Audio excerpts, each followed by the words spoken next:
नमस्कार, मैं हूं प्रियांशा। आइए नजर डालते हैं देश विदेश व राज्य के बाजार पर हमारी खास पेशकश बाजार हलचल में। बिटकॉइन के लिए बेहद खराब रहा यह हफ्ता, 20% तक घटी कीमत। प्रधानमंत्री के आर्थिक सलाहकार परिषद ने अगले वित्त वर्ष में 7 से 7.5% वृद्धि की उम्मीद जताई। डिजिटल लोन कंपनियों को भारत में स्टोर करना होगा डेटा। आरबीआई वर्किंग ग्रुप ने की कानून बनाने की सिफारिश।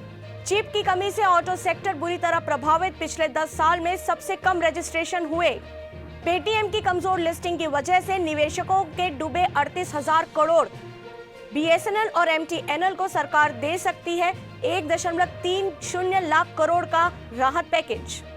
इंस्टाग्राम पर यूजर्स को हर महीने खर्च करने होंगे 370 रुपए।